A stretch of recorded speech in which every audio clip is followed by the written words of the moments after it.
إله إلا الله لا إله إلا الله لا إله إلا الله محمد رسول الله الصلاة على النبي والسلام على الرسول الشفيع المبتغي والحبيب العربي. السلام عليكم ورحمة الله وبركاته. الحمد لله العظيم القدرة والشان شديد البطش والبرهان حافظ الدين والقرآن ما شاء الله كان ما لم يشاء لم يكن لا حول ولا قوة إلا بالله إن أريد إلا الإصلاح ما استطعت وما توفيقي إلا بالله عليه توكلت وإليه أنيب سبحانك لا علم لنا إلا ما علمتنا إنك أنت العليم الحكيم. قال الله سبحانه وتعالى في القرآن الحميد بسم الله الرحمن الرحيم وأوحينا إلى موسى وأخيه أن تبوأ لقومكما بمصر بيوتا وجعلوا بيوتكم قبلة وأقيموا الصلاة وبشر المؤمنين.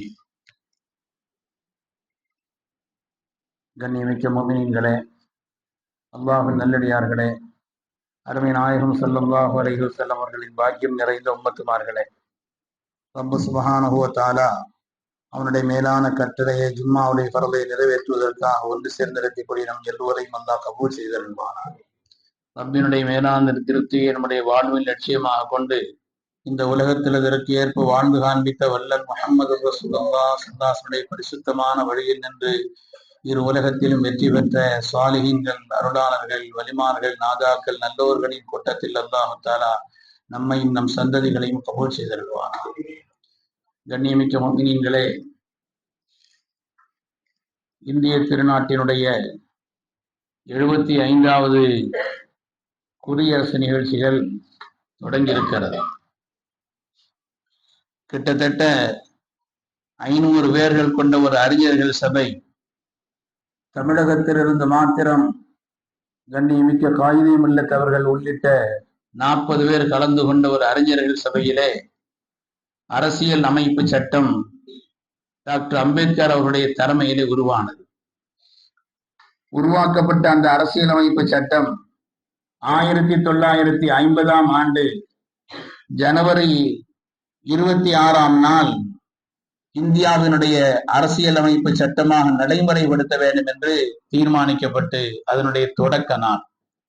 அந்த அடிப்படையிலே நாட்டினுடைய குடியரசினுடைய 75வது ஆண்டினுடைய தொடக்கம். கண்ணியமானவர்களே, நம்முடைய அரசியல் அமைப்பு என்பது சோசலிசம், ரிபப்ளிக், செக்யூலரிசம், டெமோக்ரசி என்ற சமதர்மம், குடியரசு, மதசார்பின்மை, ஜனநாயகம், இந்த 4 அடிப்படையாக கொண்டு மக்களுக்கு 4 காரியங்களை செய்ய வேண்டும் என்று அரசியலமைப்பு சட்டம் தீர்மானித்திருக்கிறது. முதலாவது, எல்லோருக்கும் நீதி கிடைக்க வேண்டும், எல்லோருக்கும் சுதந்திரம் இருக்கிறது, சமத்துவம் பாதிக்கப்பட வேண்டும், சகோதரத்துவம் நிலைநிறுத்தப்பட வேண்டும், இது மக்களுக்கு வழங்க வேண்டும் என்று அந்த அரசியலமைப்பு சட்டத்தை உருவாக்கியவர்கள் சொல்லி தந்து அதை நடைமுறையில் இருப்பதாக சொல்லப்பட்டிருக்கிறது. கண்ணியமிக்கவர்களே, அரசியலமைப்பு சட்டத்திலே டாக்டர் அம்பேத்கர் அவர்கள் எத்தனையோ சட்டங்களை உருவாக்கினாலும் குறிப்பாக ஒரு 2 சட்டங்கள் உண்மையிலேயே நாம் அவரை பாராட்ட வேண்டும். உலக அளவிலே உள்ள அந்த அரசியலமைப்பு சட்டங்களை எல்லாம் ஆய்ந்து அடிமைப்பட்டு கிடந்த ஒரு நாடு அதற்கு பிறகு சுதந்திரம் பெற்றிருக்கிறது என்று சொன்னால் அந்த நாட்டில் எந்தெந்த சட்டங்கள் சேர்க்கப்பட வேண்டும் என்று ஆய்ந்தறிந்து சேர்க்கப்பட்ட அதிலே குறிப்பாக 2 சட்டங்கள், போற்றப்படத்தக்க 2 சட்டங்கள், கொண்டாடப்பட வேண்டிய 2 சட்டங்கள். ஒன்று, அவருடைய சட்டங்களிலே அனைவருக்கும் சட்டங்கள் என்பது சமம். இரண்டாவது, ஒருவர் விரும்பிய சமயத்தை அதை பின்பற்றுவதற்கும் அதன்படி நடப்பதற்கும் அதை பரத்துவதற்கும் அனுமதி உண்டு என்று அரசியலமைப்பு சட்டம் குறிப்பிட்டு காட்டுகிறது. ஆனால் இந்த சாதாரணமான மக்களிடத்திலே, குறிப்பாக சிறுபான்மை மக்களிடத்திலே ஒரு கேள்வி, அந்த குடியரசு தத்துவம் என்பது பாதுகாக்கப்படுகிறதா? சொல்லப்படக்கூடிய அந்த நீதி, சுதந்திரம், சமத்துவம், சகோதரத்துவம் என்றெல்லாம் சொல்கிறார்களே, அது எல்லோருக்கும் சமமாக பாதிக்கப்படுகிறதா, நடைமுறைப்படுத்தப்படுகிறதா என்ற கேள்வி பெருங்கேள்வியாக இருக்கிறது, குறிப்பாக சிறுபான்மை மக்களிடத்தில். ஏனென்று சொன்னால், காணும் இடமெல்லாம் கோயில்கள் இருக்கிறது, நமக்கு அதை பற்றி ஆட்சேபனை இல்லை. ஆனால் பள்ளிவாசல்களோ, கிறிஸ்தவர்கள் தேவாலயங்கள் என்று பெயர் வைத்திருக்கக்கூடிய அந்த தேவாலயங்களையோ கட்டுவதற்கு பலமான எதிர்ப்பு. எங்கே சமத்துவம் இருக்கிறது? எங்கே நீதி இருக்கிறது? காணும் இடங்களிலெல்லாம், கண்ட இடங்களிலும் கோயில்களை கட்டிக் கொள்கிறார்கள். அது அவர்கள் விஷயம். நமக்கு பள்ளிவாசல் கட்டுவதற்கென்று ஒரு நடைமுறை இருக்கிறது. அபகரிக்கப்பட்ட ஒரு இடத்திலோ, நமக்கு உரிமை இல்லாத ஒரு இடத்தில் தொழுதால் அந்த அபகரிக்கப்பட்ட இடத்தில் தொழுகை கூட அது பூரணமானதல்ல. எனவே இந்த நாட்டினுடைய நடைமுறையை பார்க்கிறோம். பள்ளிவாசல்கள் கட்டப்படுவதற்கும், அதேபோல் அவருடைய தேவாலயங்கள் என்று சொல்லப்படக்கூடிய அது கட்டப்படுவதற்கும் பலமான எதிர்ப்பு இருந்து கொண்டிருக்கிறது. நாட்டிலே குடியரசு தத்துவம் பாதுகாப்பாக இருக்கிறதா என்ற ஒரு கேள்வி குறிப்பாக சிறுபான்மை மக்களிடத்தில் இருக்கிறது. பணக்காரர்களுக்கு என்று ஒரு தனி சலுகை, பணக்காரர்களுக்கு சலுகை, பெருநிறுவனங்களுக்கு எல்லாம் அவருடைய கடன்கள் தள்ளுபடி செய்யப்படுகிறது, கோடிக்கணக்கில் கடன்கள் தள்ளுபடி செய்யப்படுகிறது பெருநிறுவனங்களுக்கு. ஆனால் ஏழை எளிய மக்கள், சாதாரணமான மக்கள், விலைவாசியினுடைய உயர்வின் காரணத்தினால் கடுமையான கண்டதற்கெல்லாம் வரி விதிப்பு செய்து அதை எடுத்துக் கொள்கின்ற காரணத்தினால் கடும் பாதிப்புக்குள்ளாகிறார்கள். எங்கே நீதி இருக்கிறது? எங்கே சமத்துவம் இருக்கிறது என்ற ஒரு கேள்வி சிறுபான்மை மக்களிடத்தில் இருக்கிறது. ஒரு ஜனநாயக நாட்டிலே கடைசியாக அவர்களுடைய கடைசி புகலிடம் என்று சொல்வார்கள் நீதிமன்றத்தை. ஆனால் சட்டத்தின் பாதுகாவலர்களாக இருக்க வேண்டிய நீதிமன்றத்தின் பொறுப்பாளர்கள் சனாதனத்தினுடைய சேவகர்களாக மாறிப்போயிருக்கிறார்.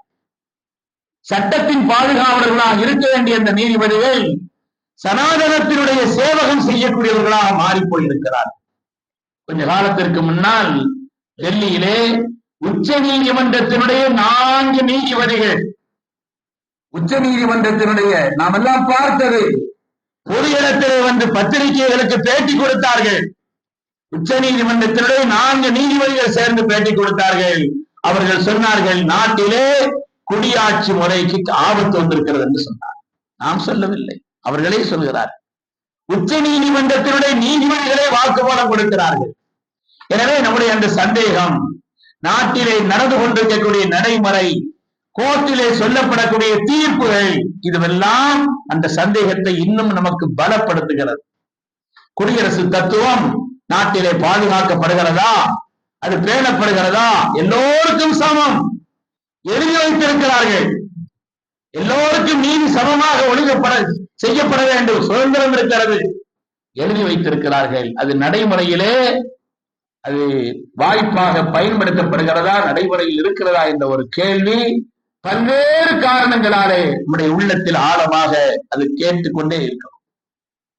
அருமையானவர்களே, 2019 பாபர் மசீத் அந்த இடம் சம்பந்தப்பட்ட ஒரு தீர்ப்பு, நீதிபதிகள் அவர்கள் சொல்கிறார்கள், 600 ஆண்டுகளாக பள்ளிவாசல் இருந்ததா? இருந்தது. 49 கொண்டு போய் உள்ளே சிலையை அவர்கள் வைத்தார்களா? வைத்தார்கள். 92 இடித்தார்களா? இடித்தார்கள். இடித்தது குற்றம், இடித்தவர்கள் குற்றவாளிகள், உள்ளே கொண்டு போய் வைத்தார்கள்.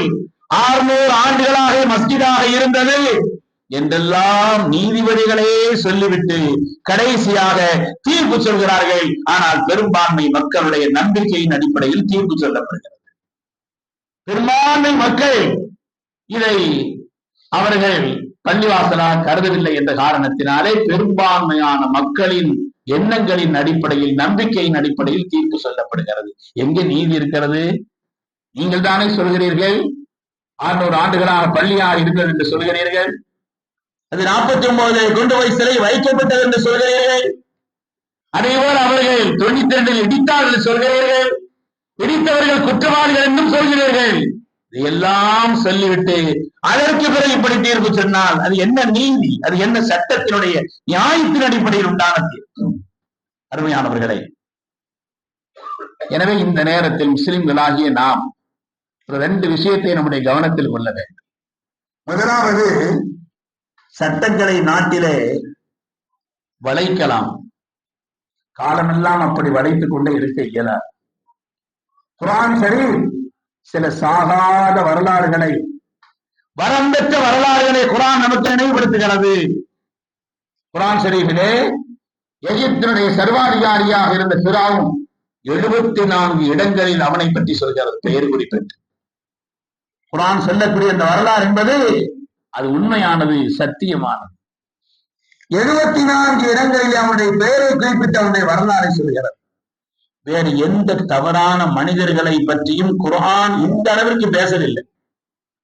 வேறு எந்த தவறான மனிதர்களை பற்றியும், உலகத்தில் வாழ்ந்த வேறு எந்த தவறான மனிதர்களை பற்றியும் இந்த அளவிற்கு பேசவில்லை, அந்த அளவிற்கு பேசுகிறது.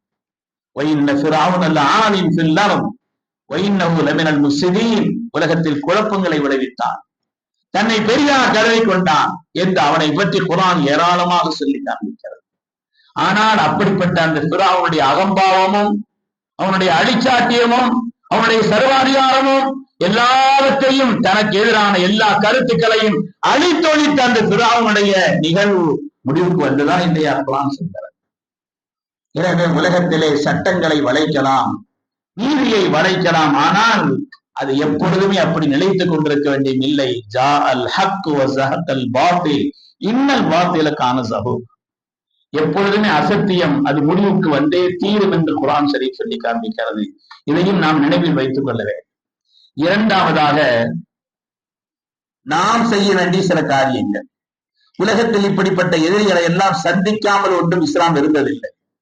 இஸ்லாம் ஒன்றும் இந்த உலகத்திலே மணற்படுக்கையின் வழியாக உருவான ஒரு மார்க்கம் அல்லாது, பல்வேறு எதிர்ப்புகளின் வழியாக, பல்வேறு சிரமங்களின் வழியாக, பல்வேறு தொல்லைகளின் வழியாக, அதுவெல்லாம் அப்படிப்பட்டதை எல்லாம் அனுபவித்துத்தான் மார்க்கம் வளர்ந்திருக்கிறது. அருமையானவர்களை, தாய்களை சல்லாசலமை அடித்து விரட்டவில்லையா? கல்லால் அடித்து விரட்டவில்லையா? முடிவுக்கு வந்து விட்டதா இஸ்லாமிய மார்க்கம்? அதோடு முடிந்து போய்விட்டதா? மக்கமா நகரத்திலிருந்து துரத்தினார்களே, பொருளாதாரம் எல்லாவற்றையும் விட்டு மக்காவை விட்டு, பிறந்த நகரத்தை விட்டு துரத்தி அடித்தார்களே, அதேபோல் மார்க்க முடிவுக்கு வந்து விட்டதா? அல்லாஹ் குர்ஆன் ஷரீஃபிலே இந்த வரலாறுகளை எல்லாம் சொல்கிறார். மூசா அலைஹிஸ்ஸலாம் ரப்பிடத்தில் கேட்கிறார்கள். ஸல்லல்லாஹு அலைஹி வஸல்லம் விஷயத்திலேயும் அல்லாஹ் தஆலா இக்ரா பிஸ்மி ரப்பிக்கல்லதி என்ற சூராவில் அதை பற்றி விளக்குகிறான். அதே போல மூசா அலைஹிஸ்ஸலாம், ஹாரூன் அலைஹிஸ்ஸலாமுடைய அந்த நிகழ்வை சூரா யூனுஸ் குர்ஆன் சொல்லி காண்பிக்கும். அதே நேரத்தில் மூசா அலைஹிஸ்ஸலாம் ரப்பிடத்தில் சொல்கிறார், ரப்பனா இன்னக ஆதைத ஃபிரௌன வ மலஅஹு ஸீனத்தன் வ அம்வாலன் ஃபில் ஹயாத்தித் துன்யா. யா அல்லாஹ், இவனுக்கு செல்வத்தை கொடுத்திருக்கிற, அதிகாரத்தை கொடுத்திருக்கிற, என்ன நியாயம் வந்தாரது?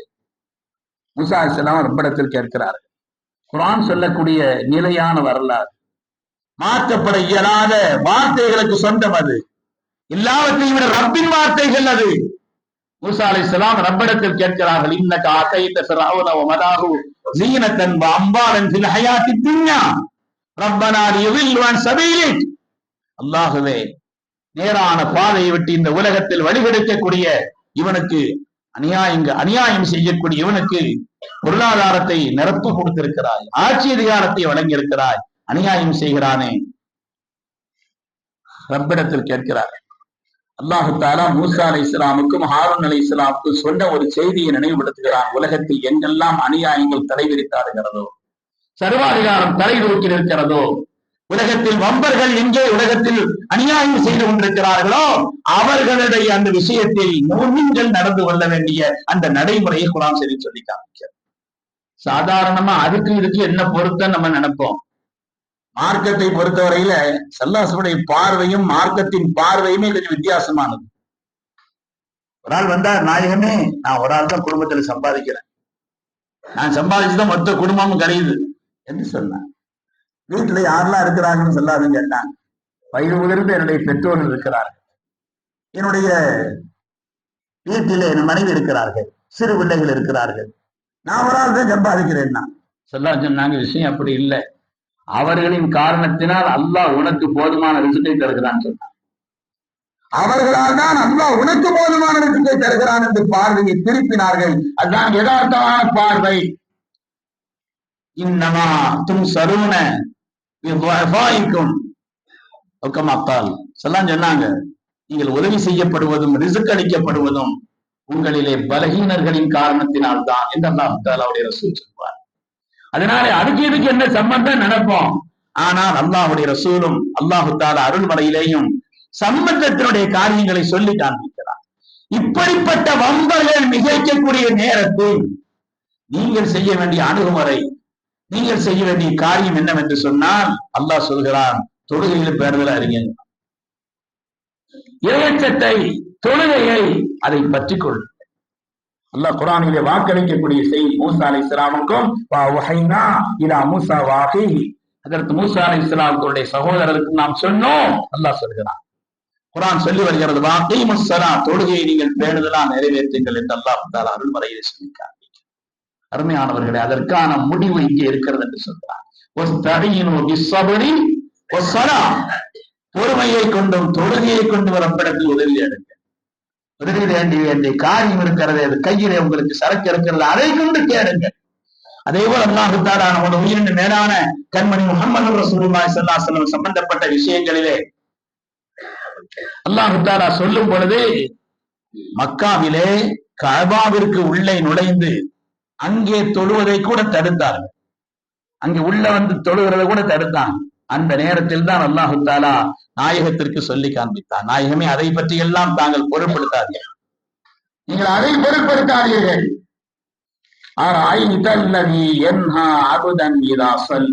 குர்ஆன் சொல்கிறார், சூரா இக்ரா அல்லாஹு தஆலா அந்த ஆளக்களை சொல்லுவான், ஒரு அடியாரை தடுத்தார்கள். இதுவரை சஹாபிகளும் தடுத்துட்டு இருந்தாங்க மக்காவுல ஹரம்ல தொழுகிறதுக்கு. ஆனால் இப்பொழுது ஸல்லல்லாஹு அலைஹி வஸல்லம் தடுத்தார். தொழுகைக்காக அவர்கள் வருகின்ற நேரத்தில் ரப்பினுடைய பரிசுத்தமான அந்த அடியாரை அவர்கள் தடுத்தார்கள். அல்லாஹ் தஆலா அதை சொல்லி வந்துட்டு கடைசியா சொல்றான், அவங்கள விட்டுருங்க, பார்க்க வேண்டியவங்க பார்த்துக்கிடுவாங்க, ஆனா நீங்க செய்ய வேண்டியது, அல்லாஹ் சொல்கிறான், நீங்கள் சுஜூது செய்யுங்கள், ரப்பை நெருங்குங்கள், அல்லாஹ்வை நெருங்குவதற்கான இந்த காரியத்தை நீங்கள் செய்யுங்கள். அன்னை ஆயிஷா ரலியல்லாஹு சொல்கிறார்கள், கடுமையான அழிச்சாட்டியம் நிகழ்ந்திருந்த அந்த காலகட்டத்தில் குர்ஆனுடைய இந்த ஆயத்து இறங்கிய பிறகு 6 மாத காலம் நாங்கள் தஹஜ்ஜுதை யாரும் விடவில்லை சொன்னார். 6 மாத காலம் நாங்கள் யாரும் தஹஜ்ஜுதை விடவில்லை.